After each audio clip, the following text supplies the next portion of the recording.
There it is. We're live. It's Wednesday. Welcome everybody to this beautiful day. We have two awesome guests. We're going to be talking about harnessing the power of your emotions. This ought to be a good one. So tune in. Let's have a good time. Here we go.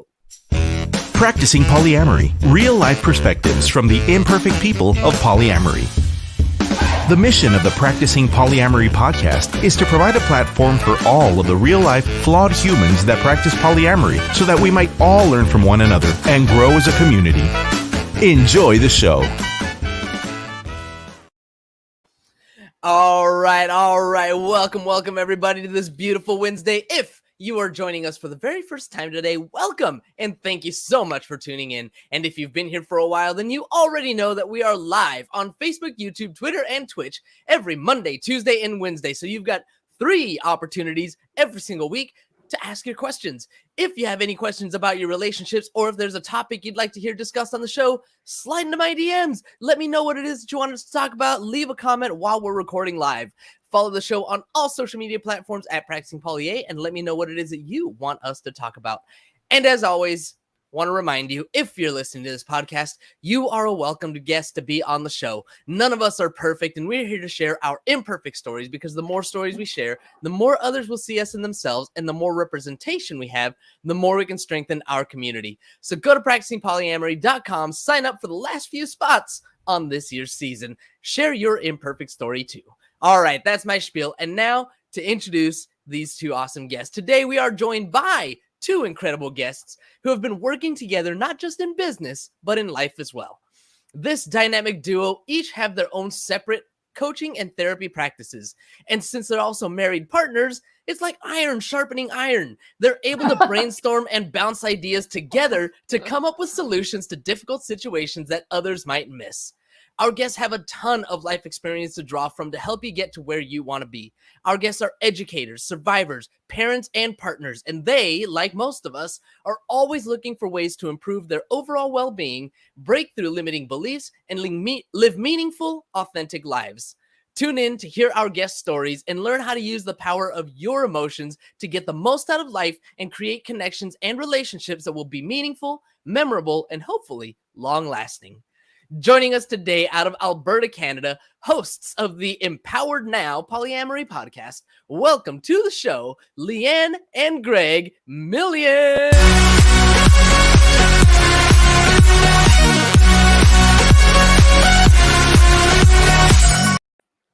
Woo!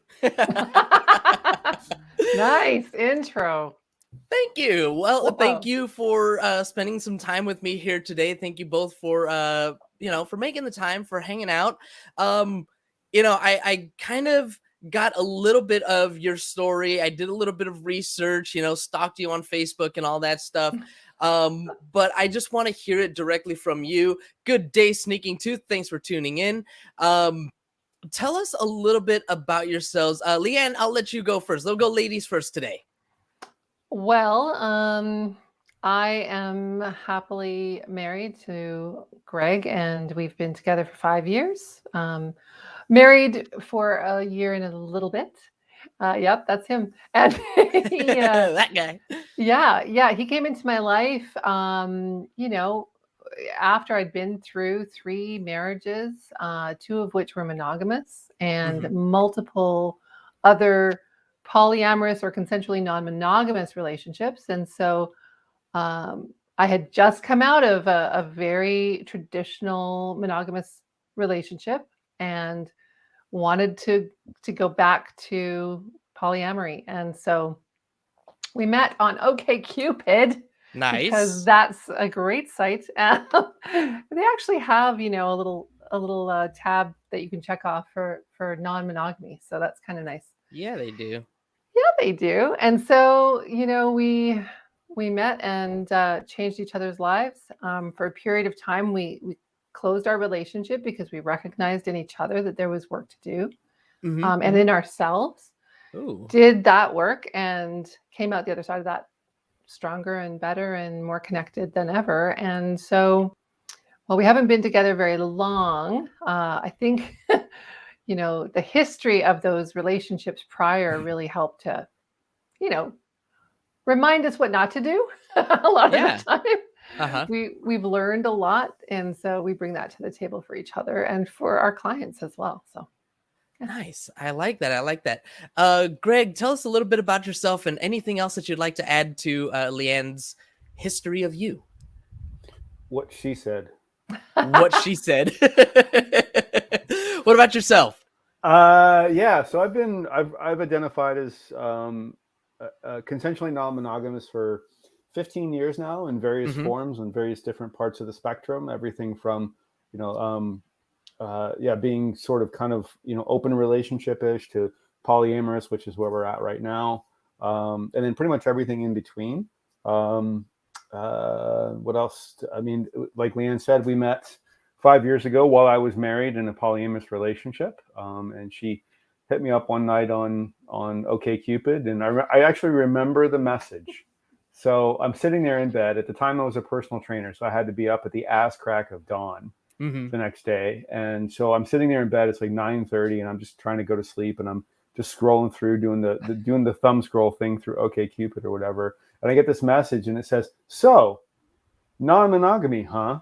Question mark." And I'm like, "Oh, okay. Allow me to educate you, young lady." And I went, yeah, right. I kind of, in hindsight, in retrospect, I kind of think maybe I went into mansplain mode.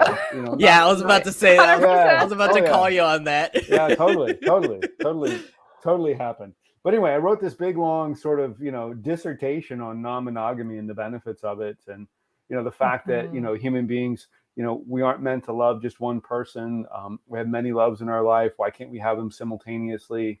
Why does it have to be one after the other? Or, why do we have to pine for one person simply because of a social construct in play that says that we can't actively pursue a relationship beyond a certain sort of dynamic, which would typically be a non-intimate or a non-sexual dynamic. And, just this whole thing, right? And it was just all of this litany of questions and thoughts and stuff. And much to my surprise, she responded. Most people honestly don't respond very well to that. Weirdly. No, but got your victory dance. Well, I got it right here. Yeah. Winner. She was all invested in that, and so we started chatting and talking and met up the next day. And it's there hasn't been a day that hasn't gone by that we haven't talked to each other in some form or fashion, whether it be over text or communication. And that was over 5 years ago now. So it's been a really deep and meaningful connection. And as she said, we've been, even in our relationship, we've been in various stages of monogamy and non-monogamy as well. Like, when we opened our relationship back up again, we had a set of rules that weren't really serving us. And, so we had to unpack that and why we had those rules and stuff. And maybe if I can be so forward as to segue into the topic here, in that, we were trying to protect ourselves emotionally from being hurt and dealing with uncomfortableness, right? And so, in vulnerability in that. But the one thing, and I'm sure that, well, I'm not sure, but maybe most of your audience can agree, is the one thing that polyamory is really fucking good at doing is bringing up emotions. Right. Whether you want to deal with them or not, they're going to get brought up. There's going to be challenges. There's going to be issues that are going to come up, and you're going to have to navigate them or not. And then, you can see how that goes for you too. Right. Yeah. But the reality is really. And that's kind of my wheelhouse from a coaching relationship perspective is I help people understand the power of vulnerability, the strength of our emotions and what they can bring to the table. And I was told earlier to use this, so I'm going to use it right now. You ready? Let's do it. The one thing that connects us all is our emotions. You did write that down pre-show. I love it. I did it. It was right here. I love it. It's true. The one thing that connects us all is our emotions. We all go through, as you said, various stages of our emotions, especially when we're opening up our relationships. You said that we're going to go through the emotions. We have to go through them and unpack them or not to our own detriment or at our own risk. But Leanne, let's talk about some of these emotions. When you talk about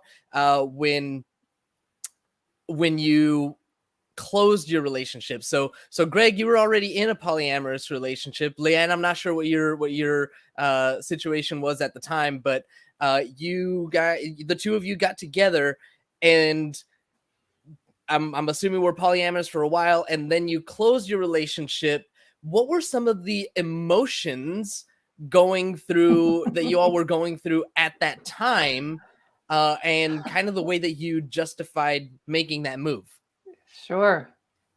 Yes. Well, we experienced a lot of honestly, it was shocking the level of emotional reaction we both had to being poly in each other's presence, or to seeing each other with others, or to knowing each other was on a date. All of that is, we had prior experience with other partners.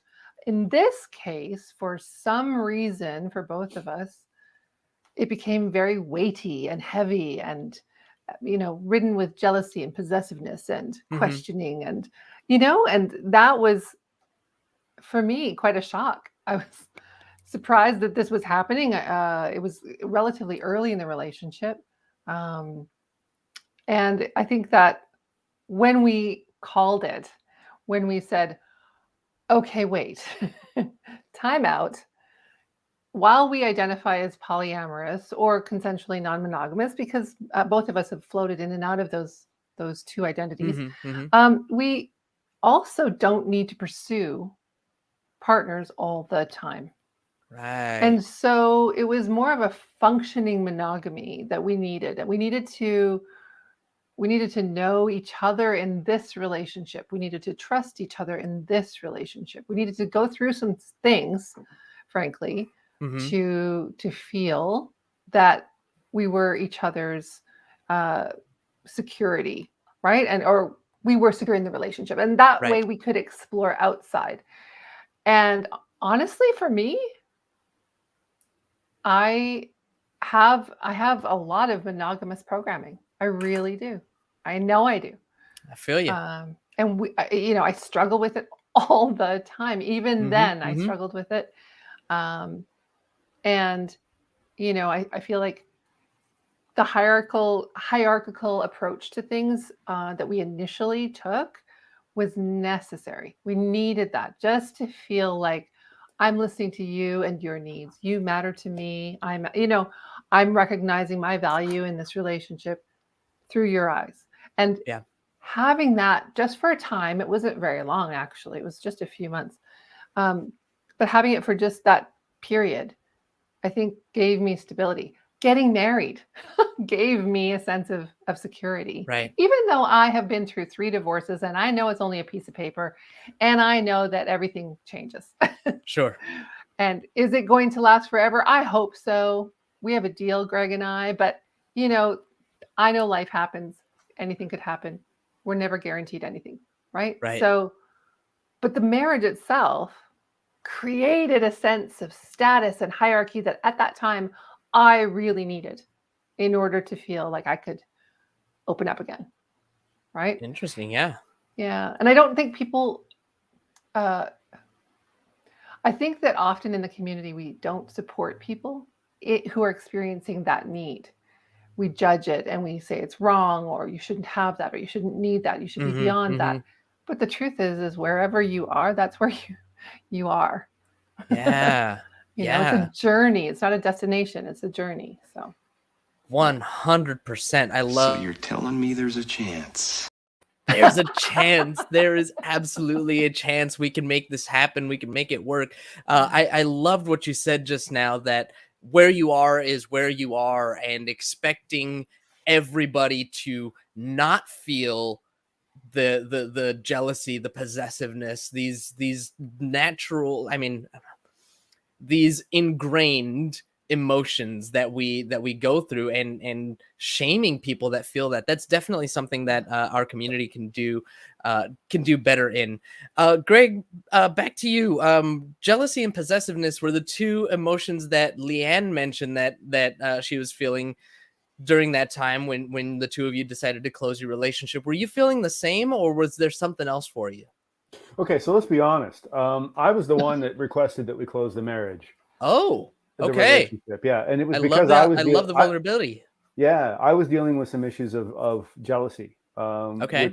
which kind of took me took me by surprise, to be honest. It was a bit of a it was a bit of an eye opener. It was like a Mhm. brick across the face in some ways, because it was like, oh, okay, so there was a lot of unresolved issues that were starting to come to the surface underneath, and I found myself in this raging river of distress, and I didn't know how to deal with it. It was very dysregulating for me to manage, and so I requested that we would close the relationship, and do this processing both together and as individuals and stuff. I mean, ultimately it worked out. Ultimately, going through that process helped create a much more, stable foundation for us. Gave us Mhm. much more a greater sense of security with each other, because I think that was something that we were both lacking, frankly, Mhm. in some Mhm. ways. I don't know. I'm not going to speak completely for Leanne, but I know in our conversations and our experiences, that's one of the things that she brought up was is this lack of stability in other relationships, right? For whatever Right. reason, whether it was perceived or actual doesn't really matter. The fact is that's how we felt, and so we had to find a way to work together. Referring back to the topic of conversation, which is to Yep. create a meaningful connection, was to be authentic with each other. I mean, because that's ultimately that's what meaningful is being authentic, right? Right. And so if I'm going to be authentic, I got to say, oh shit, this is really scaring the crap out of me, and I don't have the resources, the tools to manage it effectively while we continue to be poly. So can we close the relationship for a bit? And when we say close the relationship, like Leanne said, we were still, I mean, I've always identified as non-monogamous, Mhm. consensually or otherwise. I mean, to be honest, I have. Yeah. Yeah. Yeah. I mean, I When have. you don't know, you don't know. Exactly. When you Yeah. don't know, you don't know. And there were a lot of relationships where I didn't know. And so there was a lot of distrust and infidelity on my part. A lot of distrust created an infidelity on my part in that process of trying to figure out exactly what it was that I wanted and what type of dynamic I wanted. So to be this open and this expressive and this vulnerable about it with this amazing woman was just incredible. And then to be able to step into that journey together, and to create this connection was wonderful. And so, like Leanne said, when I see people getting upset, or when I see people triggered by the fact that other people are asking if it's okay if they close their relationship or they deal with it, well, I would invite those people to maybe take a look at, maybe there's something that you can be doing for yourself that might create a bit more security and stability within the connection. Mhm. Obviously, you're secure and stable with yourself, but what do you need to do to bring stability and security to your connections and to your Right. relationships so that they're meaningful for everybody involved? And if what you're doing is working for everybody involved, fantastic. Yep. That's wonderful. But the question becomes, why are you judging the way other people are doing it? Mm. Hmm. Hmm. Interesting. I you touched on one part of our topic, which is the meaningful connections. I love what you said. Meaningful means authentic. And Greg, I have heard you be like super authentic and vulnerable, and just very, very honest. And I appreciate that so much. Um, the other part of our topic, though, is the harnessing emotions part. Mm-hmm. So for me, when it comes to emotions, when I get emotional, I get blinded. Like my emotions are have a tendency to control me. I've talked about this on the show. I don't know if you've heard it or not, but my heartbreak led to me joining the Navy a little over 15 years ago. Right? I surrender to your will! I surrender to my emotions. Yeah. They just take control. And so when it comes to harnessing emotions, I think back to like that one year that I played football, and I was a freshman in high school, and I had a lot of pent up anger and rage. I had little guy syndrome, and my coaches always told me, harness that emotion, use that anger, use that rage, and lay it out on the football field. And like that makes a lot of sense to me. Take the anger, lay into somebody on the football field. Cool. But when it comes to harnessing our emotions in a uh, productive, constructive way in relationships, how do we do that? Like, what you all were going through with Greg, what you were going through with the jealousy, the possessiveness, how do you harness that emotion as opposed to letting it take control of you so that you can actually improve your relationship? Greg, will you hit us with that first? Yeah. So I stumbled upon this idea of not judging emotions. So there's three components here. The first one is stepping away from judgment of the emotion. The second component is understanding that the emotion is there to try to tell you something. It's information, like lights on a dashboard. And the third component is understanding if the emotion is life protecting or life giving. So an example of a life protecting emotion would be anger, or fear, or sadness, or grief, or frustration, or jealousy, even envy. Those are all life protecting emotions. We're trying to protect something about us, right? A life giving emotion would be love, joy, peace, happiness, right? Right. Compersion is another life giving emotion. So that component, once I understood that component is necessary for us as human beings, I was able to remove the judgment piece for the most part. And I say this for the most part because it still happens. It's happening as we speak. I'm going through a particularly depressive episode the last couple of days. So I'm beating myself up for that. But the difference this time between the beating myself up is that I'm bringing mindfulness and awareness to that. And I'm allowing that to happen instead of, I don't know about you, James, but when you joined the Navy after a breakup, I'm sure there was this cycle of emotional sort of distress that was happening, and it just continued and continued and continued. And there may have not been a way out of that other than to just run. I mean, boot camp definitely helped me deal with that. There was very little that I had to think about other than shining my shoes right and folding my clothes right. But anyway, right. And 50 push-ups, right? Yeah, exactly. I get it. So, but the reality is that there is some level of that to the life protectiveness of us, right? So when I say that we want to harness our emotions, we want to take things like vulnerability. We want to take things like these jealousies and these fears and these insecurities that we have, and instead of trying to suppress them, we want to bring them to the surface and start sharing them with each other. Not with everybody, because not everybody deserves that part of you. Right. But with the people that you want to deeply and authentically connect with. That's how we can harness it. That's how we can harness it. Because then what happens is that we're taking, Brene Brown said it to this effect. She said that once we can bring the vulnerabilities into the light, they can no longer have any control over us.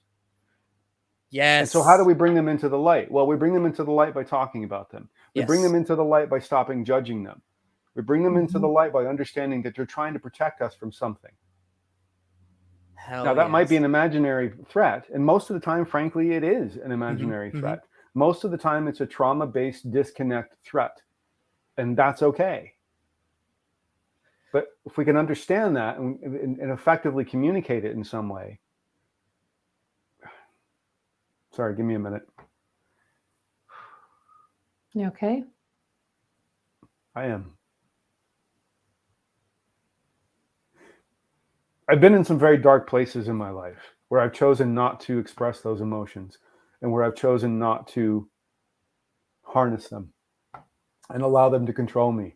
But every single time that I have chosen to step into vulnerability, step into this idea that I don't have all of the answers and that I don't know what the fuck I'm doing, every single time I've done it, it's worked out in some way, shape, or form. Maybe not the way I expected it to, but it has worked out in some way. And that's what it means to harness the emotions that we experience. Damn. Powerful. I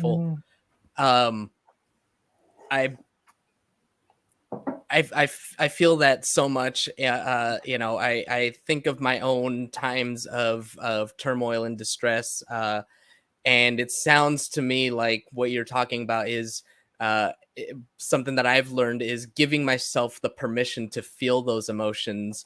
In your case, you had Leanne to be able to talk with about those emotions, and I've had my partners that I'm able to talk with, but sometimes it's even just giving myself the permission to feel them at home in bed by myself and just release. Like I've talked about this, many times before, giving myself that permission to just cry and let loose those Mhm. emotions.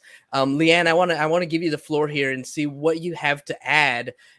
Being on the other side of that, being the one who was being asked to close off your relationship, and the emotions that you might have been going through, and how you harnessed your emotions at that time to, you know, to improve your relationship or to be constructive in your relationship. Well, the experience of closing wasn't that difficult for me. I identify as ambiamorous. So I Hmm. can be happy in either a polyamorous or monogamous relationship. Um, so I saw, the impacts that Greg's emotional life was having on our connection. And I knew that that wasn't sustainable. So we needed to do something, right? Hmm. So I was all for, trying this route for a while or forever, or, that's, I think, something that is a huge element in my work, is inviting people to experiment and explore with their partners rather than assume that things should stay the same. Sameness doesn't equal something that's good. Right. And it can often, result in really bad habits and getting into a rut and not feeling heard and all kinds of negative experiences within that. So, when Greg offered that, I was like, yeah, let's do that for a while and see what that's like. you Hmm. know, Hmm. maybe it'll stick forever, maybe it won't. I don't know. But I'm committed to this connection. So I want to see where it goes, where it grows. Right. Right. And one of the things that for me has been a really important piece in harnessing emotional life is processing it. So Hmm. some people are really good at verbal processing. In fact, they excel at it. That's the only way they know how. And for others, that's a dead end.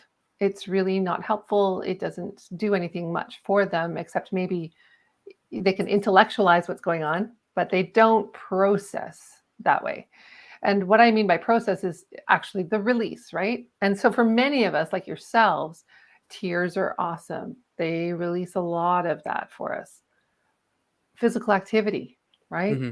Movement, stretching, dancing. I do this embodiment practice where I just shake my whole body and make noise. And it works really well for me. I think, honey, you did that today, right? And it's always good to tell people that you live with that you're going to do this, by the way, because it can sound very scary when you're in the room going, they're like, okay. Yeah. So, the embodiment practice, working out, going for walks and connecting with nature. Right. These are natural, inherent ways that our bodies shift our emotional life.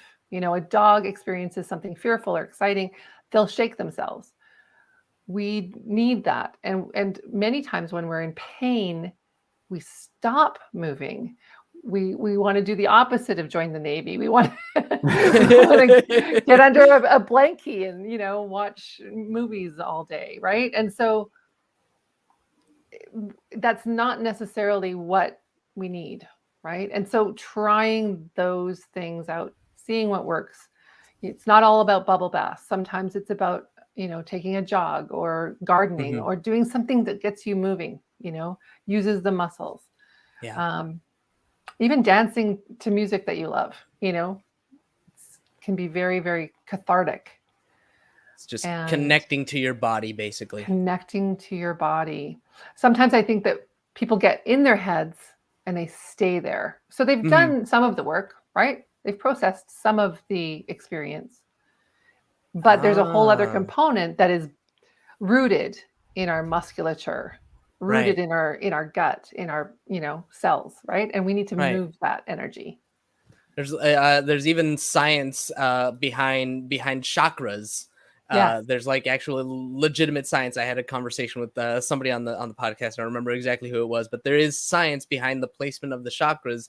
And so as you're Mhm. saying that, I'm like, oh yeah, if I get in my head and just stay there, ignoring, neglecting like my physical body, and that is also being affected. What's that word? Physiological?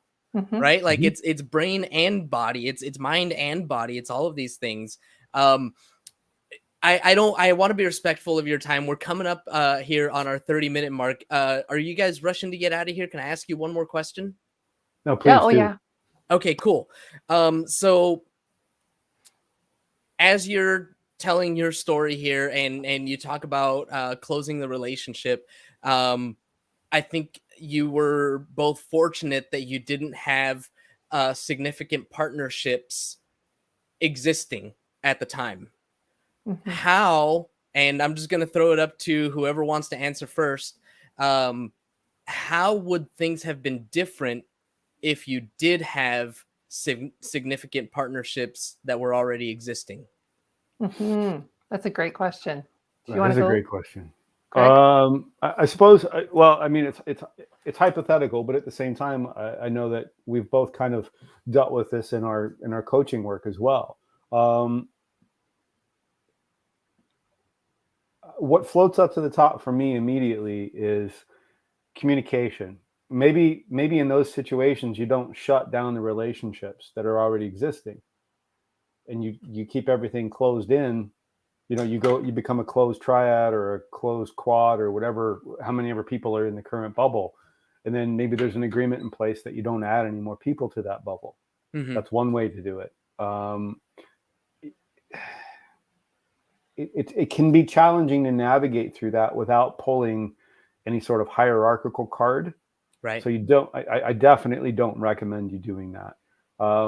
If you find that one relationship is struggling and another one is not, then perhaps maybe you can step into a bit more work and maybe a bit more focus on the one relationship that is struggling, and communicate that to your other partners and say, hey, look, I don't want to disconnect from you completely, but understand that this relationship is struggling right now, so I need to put a bit more time and attention into it so that I can, because it matters to me. And frankly, I would do the same thing for us if we were in a similar situation, which, fingers crossed we never are. But should we find ourselves in that situation, then maybe, because it's not about one being more important than the other per se. Mm-hmm. It's about sometimes one needs more attention than the other. It's I Right. don't want to use the kids analogy because that's so overused. Use And friends.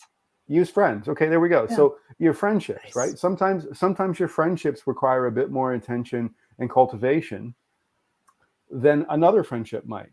Mm-hmm. Right? You have some friends that you see and talk to once every 6 months, and that's fantastic. And then you have other friends that you talk to every single day. And then Right. maybe sometimes you have two friends that you talk to every single day, but you find that you just don't have the resources for that for a while. So you have to say to one friend, hey, look, I need to put more resources into this relationship. So I'm going to be a little bit quieter. But it doesn't mean I don't love you and I don't care about you. Right? And in Yeah. fact, I would love and appreciate your support while I go through this.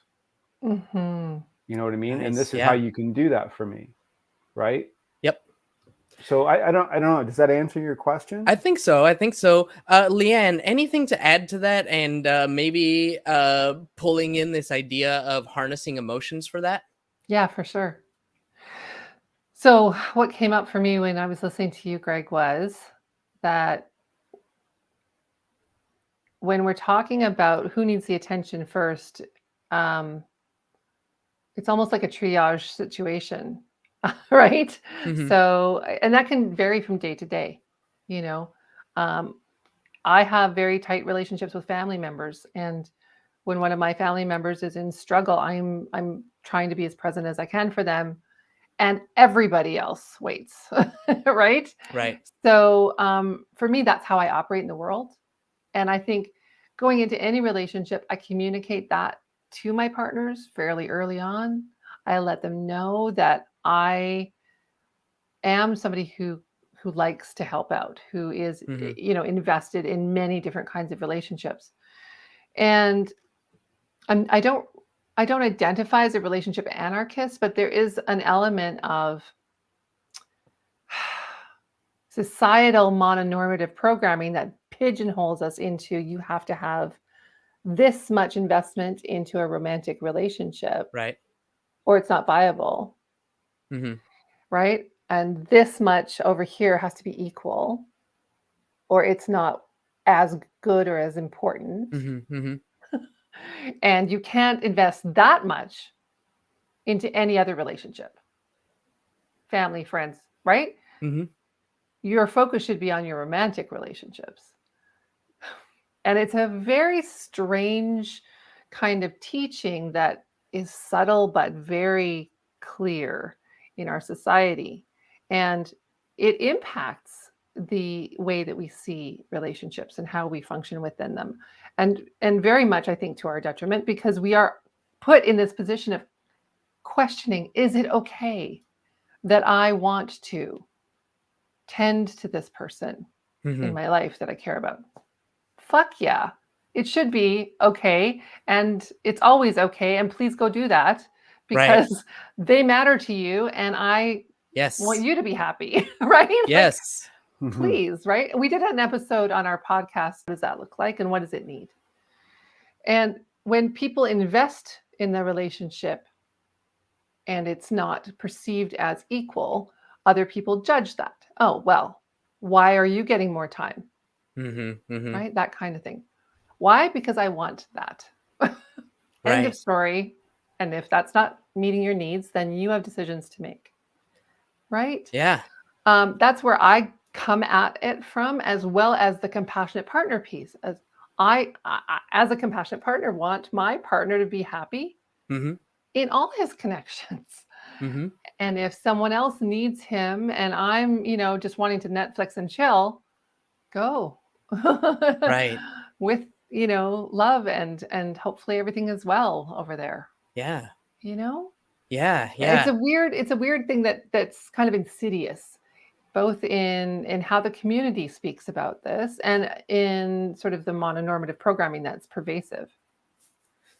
Totally. And for what I'm hearing is that there's a level of prioritizing ourselves that we need to do, like to take care of all of the relationships that are important to me is important to me. And I need to make sure that I feel good in my relationships, wherever, however many there are. And the other part was the compassionate partner. I really love that because if I love my partner and I want my partner to be happy, and those other relationships are important to my partner, then me being a compassionate partner, I need to make sure that I give, I don't want to say permission, but like I just kind of make space for that. Yeah. I make space for that for my partner so that they can do what's important to them. Right. Can I just follow up on that? Yes, please. With an example, you talked about harnessing emotions. So I had a panic attack one of the first times that Greg went on a date after we opened up. A full I was shivering. I thought I was going to pass out. He asked me if I was okay, and I did the old, no, I'm good. The reason I did that was not just to be inauthentic with him, but to say, I've got this. I'm on it. I'm managing this. This is mine. And I know it has nothing to do with you or what you're doing. You're doing nothing wrong. And I don't want to put that on you as you depart on your date. Right. And so I ran myself a hot bath. I had some extra food, some comfort food. I did the things that I felt that would help move that. I listened to some music. I danced. I got into my body. Right. And all of that helped me feel way more capable of managing that emotion should it come up again like that. Nice. So. Self-care. I mean, it really is about just taking care of ourselves. Greg, you had a little something to add to that? Yeah, well, two things actually, if I can take a minute to do that. The first thing is I recognized, as you both were talking about your own responses to your question, I recognized that there was some interesting mono-programming happening in my response. And so that floated to the surface. So I love the way you wrapped it up, James, in saying that ultimately it comes down to what's best for me. What do I want to do? Where do I want to go? Because I remember I was talking to to somebody that I was interested in connecting with. And I asked her this question. I said, so you have one partner who wants to go to Maui and you have another partner that wants to go to Germany. You want to go to both places. Where do you go? Right. And she said, I'm going to go wherever I want to go in that moment. Right. And I thought that was a great response, because that's true. Like, it's about what I want to do. And I recognize that there was an element of that missing in my explanation. So I wanted to circle back to that and say that I can see that. And I can see that, like Leanne said, the mono programming is insidious. It's often not aware. And even in the language that we choose, even though we avoid certain words like hierarchical and all of that stuff, it's still there in some ways. So it was interesting. So I want to thank you both for bringing that to my attention. So I appreciate you. And then the second thing I wanted to say was, your question was about harnessing emotions to be able to work through these situations. When I think of the term harnessing emotions, I think of it as using it as a strength. You mentioned earlier when you're on the football field and you take anger and you take it out on the field. It's interesting to me that anger and frustration, those kinds of feelings are perfectly acceptable to have. It's perfectly acceptable to be angry. It's perfectly acceptable to feel, anger about something. But it's not acceptable to feel overjoyed about something. It feels uncomfortable in a lot of situations, right? And so when we talk about harnessing the emotions, what I'm referring to is this idea that every single emotion that we have is information. And if we can find a way to tap into that information, using a lights on the dashboard approach.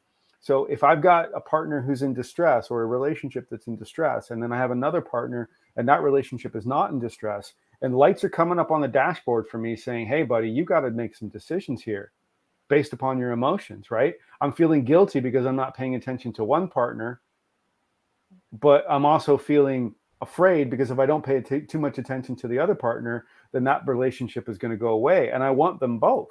They both matter to me. So what is the information? What do you need to tend to under the hood? What do you need to pop the hood and take a look at? What wires need to be jiggled? What needs to be maybe replaced or reframed in some way? And so that's what I mean when I talk about harnessing emotions, is we're harnessing the power of them so that we can step on the football field figuratively and crush our opponent. And our opponent in this case, and oftentimes, is our own goddamn self. Yes, so true. Right. And that's really ultimately what it comes down to is that, what do I want in those situations? Well, right now I want to tend to this relationship because it matters to me. And what I also want is I want a partner who's compassionate enough to understand that. And sure, they might not like it. Sure, it might bring up a whole host of fucking emotions for them too. But what I need right now is I need to be able to tend to this, because this is the fracture. This is the, as you said, this is the triage. This is what I need to triage. Yep. And then once it's triaged, then we can step back into a bit more of a flow, more of an organic flow of things. I don't know if that answers the question, but I felt like those two things came up, and I just really wanted to talk about them. Yeah, no, I really do think so. I think it rings true for me. I think it rings true for probably a lot of our audience, hopefully a lot of our audience. And this whole conversation, I mean, everything that we've been talking about today, it feels like we could go on for hours. But, I do want to be, again, respectful of your time. Got other things. Everybody's, and I just want to make sure that before we go, I give you both an opportunity to tell us a little bit about where people can find you, how people can work with you, if there are any regional restrictions, and if there's any other offerings, and also plug your podcast, please. Great. Okay, I'll do that. Our podcast is called Empowered Now, and you can find us on YouTube and Spotify and Apple and a bunch of other ones as well. We talk about all things related to relationships, and some particular episodes are about poly or CNM specifically. So it's poly friendly, LGBTQ2IA friendly, and we would love to have you come and subscribe. We also have guests on periodically. We've had Jessica Fern, who authored Polysecure, on our show, as well as Elaine. Did I say her name right? Alicia. Alicia, sorry. Alicia Payne, right. That's how I messed that up. Sorry, Alicia. And she's also a love and sexuality coach. We can be reached on our websites, gregmillion.com, leannemillion.com. It's only 1 million. And on Instagram at Leanne Million and at the Greg Million. And you can work with us by reaching out via either Instagram or our website. We also have a Empowered Now Facebook group for relationship support and advice. Nice. All right. Well, again, I want to thank you both so much. This has been so enlightening, so much good stuff. I think we really got into a lot of meat here in a very short amount of time. So thank you both so much for spending some time with me today. I really appreciate you both. Thank you, James. Thanks for having us. Of course, thank you for having us on the show. It's been a pleasure, and it's been amazing. So thank you. Pleasure's all mine. And thank you, as always, to our live audience for tuning in. As a reminder, when we're live, you get no commercial interruptions, but the same can't be said for the podcast download. So if you want to avoid commercial interruptions, be sure to catch us live Monday through Wednesday, 2:30 Pacific time, Facebook, YouTube, Twitter, and Twitch, or sign up for our Patreon where you'll get access to our commercial-free RSS feed and support the show. Don't forget to subscribe on YouTube, wherever it is that you download your podcast. And if you haven't already, please leave us a review. We'll really appreciate it. That is all we have got for you all today for this week. That's it. Until next week. Hope you all Have a nice day. Thank you for tuning in to the Practicing Polyamory podcast. Would you or someone in your polycule like to be a guest? Sign up at practicingpolyamory.com and join the conversation. Please support us by subscribing, liking, and following us on social media at Practicing Polya by clicking any of the affiliate links on our website or by subscribing at patreon.com/practicing